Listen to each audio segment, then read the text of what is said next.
Vous êtes-vous déjà demandé si Dieu vous parlait? Est-ce qu'il s'adresse encore aux gens aujourd'hui ou est-ce un privilège réservé à quelques-uns? Souvent, nous attendons une réponse claire et directe de Dieu. Nous espérons entendre une voix audible, voir un signe évident, recevoir une confirmation qui dissipe tous nos doutes. Mais si Dieu parlait déjà et que nous ne faisions tout simplement pas attention, dans l'agitation du quotidien, avec tant de voix autour de nous, il est facile de perdre la sensibilité à la voix de Dieu. Pourtant, il parle toujours. Le problème n'est pas de savoir si Dieu parle, mais si nous sommes prêts à écouter et si nous attendions que Dieu nous parle à notre manière, alors qu'il essaie de nous parler différemment. Et si le bruit du monde couvrait la voix du Créateur? Aujourd'hui, nous allons réfléchir à comment apprendre à reconnaître la voix de Dieu et à vivre sous sa direction. Car lorsque nous entendons sa voix, nous trouvons la paix, un but et un chemin clair à suivre. Entendre la voix de Dieu semble être quelque chose de lointain pour beaucoup de personnes. Certains pensent que Dieu ne parle qu'aux leaders spirituels ou aux personnes d'une sainteté exceptionnelle. D'autres ont l'impression que malgré leurs prières, ils ne reçoivent jamais de réponse. Cela peut entraîner de la frustration et même des doutes sur leur foi. Mais pourquoi cela arrive-t-il? Dieu ne parle-t-il vraiment pas? Ou bien n'avons-nous simplement pas appris à reconnaître sa voix? Le monde qui nous entoure est rempli de distractions. Les actualités, les réseaux sociaux, les opinions, les inquiétudes, tout cela capte notre attention. Si nous n'y prenons pas garde, nous finissons par accorder plus de place à ces voix qu'à celles de Dieu. De plus, nous avons souvent une attente précise sur la manière dont Dieu devrait nous parler. Nous voulons des réponses rapides, des signes évidents, des confirmations immédiates. Mais Dieu ne fonctionne pas selon nos attentes. Il parle au bon moment, de la bonne manière, et souvent d'une façon que nous ne prévoyons pas. Si Dieu parle toujours, la vraie question est, qu'est-ce qui nous empêche de l'écouter? Depuis le commencement, Dieu a toujours communiqué avec l'humanité. Il a parlé à Moïse à travers un buisson ardent, à Élie dans un murmure léger et à Samuel dans le silence de la nuit. Compte en commun ces moments, la disposition à écouter. Jésus a dit « Mes brebis écoutent ma voix, je les connais et elles me suivent ». Jean 10, 27. Cela signifie que Dieu ne se contente pas de parler, il veut une relation où nous apprenons à reconnaître sa voix. Mais pour cela, nous devons discerner. Tout ce que nous ressentons ou pensons ne vient pas forcément de Dieu. La Bible nous enseigne que sa voix sera toujours en accord avec la vérité, l'amour et le dessein qu'il a pour nous. Si nous sommes connectés à Dieu, nous réalisons qu'il parle sans cesse. Dans les moments de paix ou de doute, à travers des portes qui se ferment et d'autres qui s'ouvrent, à travers une parole entendue au bon moment et qui semble nous être adressée directement. Et si, au lieu d'attendre un signe spectaculaire, nous commencions à prêter attention à la manière dont il nous parle déjà.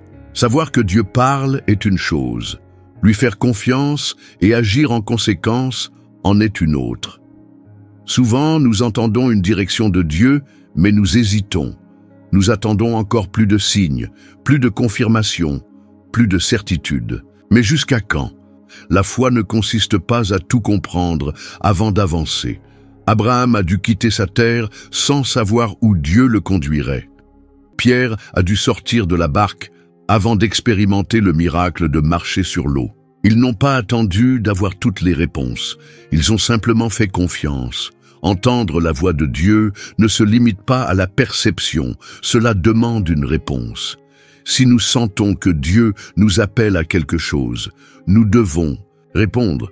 S'il nous dirige dans une direction, nous devons avancer. Mais comment faire confiance quand la réponse de Dieu ne correspond pas à nos attentes? Comment continuer à marcher quand tout semble incertain?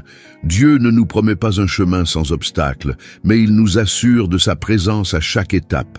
La véritable croissance spirituelle se produit lorsque nous apprenons à écouter et obéir, même lorsque nous ne comprenons pas tout.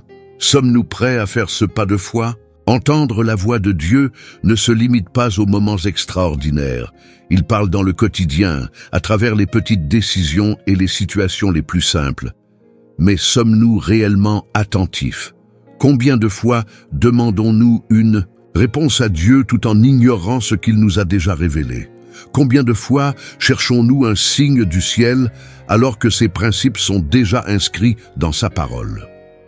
Peut-être que Dieu parle à travers une porte qui s'est fermée, mais nous insistons pour l'ouvrir. Peut-être qu'il nous guide vers un nouveau chemin, mais la peur nous empêche d'avancer. Ou peut-être qu'il nous a déjà donné sa paix sur une décision, mais nous restons dans l'incertitude, attendant une confirmation plus évidente. Dieu ne nous appelle pas à une foi basée uniquement sur des émotions passagères, mais à une relation de confiance constante. Apprendre à écouter. Sa voix est un exercice de chaque jour, et plus nous le cherchons, plus sa voix devient claire. L'entendons-nous vraiment ou attendons-nous simplement qu'il nous parle à notre manière? Si nous voulons apprendre à écouter Dieu, nous devons nous rappeler qu'il ne nous laisse jamais sans direction. Ses promesses nous assurent qu'il parle, qu'il nous guide et qu'il ne nous abandonne jamais. Il promet que si nous le cherchons, nous trouverons une réponse. Invoque-moi et je te répondrai. Je t'annoncerai de grandes choses, des choses cachées que tu ne connais pas. Jérémie 33, 3. Cela signifie que Dieu ne reste pas silencieux. Il parle à ceux qui sont prêts à écouter. Il nous assure que sa voix apporte la paix et non la confusion. Et la paix de Dieu qui surpasse toute intelligence gardera vos cœurs et vos pensées en Jésus-Christ. Philippiens 4, 7. Si nous ressentons peur et incertitude, peut-être que ce n'est pas sa voix que nous écoutons, et il nous rappelle que nous ne sommes jamais seuls. Et voici, je suis avec vous tous les jours, jusqu'à la fin du monde. Matthieu 28, 20. Même quand nous ne ressentons rien, il est là, nous guidant avec amour. Les promesses de Dieu sont des ancres qui nous maintiennent fermes. Si nous croyons qu'il parle, alors nous devons aussi croire qu'il nous conduit, même lorsque tout n'est pas encore clair.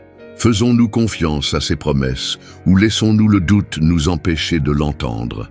Si Dieu parle, c'est parce qu'il a quelque chose à nous dire. Et s'il nous appelle, c'est parce qu'il a un but pour notre vie. Aucun personnage biblique qui a entendu la voix de Dieu n'est resté le même. Lorsque Dieu a appelé Moïse, il a dû quitter le désert pour conduire un peuple. Quand il a appelé Samuel, c'était pour en faire un prophète. Quand Jésus a appelé ses disciples, c'était pour les transformer en pêcheurs d'hommes. Écouter Dieu ne consiste pas seulement à recevoir du réconfort ou une direction. C'est être prêt à répondre à l'appel qu'il a pour nous. Mais sommes-nous prêts à cela? Souvent, nous avons peur de ce que Dieu pourrait nous demander. Nous nous sentons incapables, pas assez qualifiés, persuadés que quelqu'un d'autre ferait mieux que nous. Mais Dieu n'appelle pas ceux qui sont déjà prêts. Il prépare ceux qui l'appellent. Si nous entendons la voix de Dieu, nous devons être prêts à obéir. Peut-être nous appelle-t-il à pardonner quelqu'un, à faire un pas de foi, à renoncer à ce qui nous retient ou à commencer quelque chose de nouveau. La question n'est pas seulement « Dieu parle-t-il ?» mais aussi « Qu'est-ce que je fais de ce qu'il m'a déjà dit ?» Entendre la voix de Dieu n'est pas un privilège réservé à quelques-uns. Il parle toujours, mais c'est à nous de décider si nous allons écouter et obéir. Peut-être avez-vous passé beaucoup de temps à attendre un grand signe, alors que Dieu parlait déjà à travers les petits détails. Peut-être avez-vous demandé des réponses, mais sans prêter attention à ce qu'il avait déjà révélé.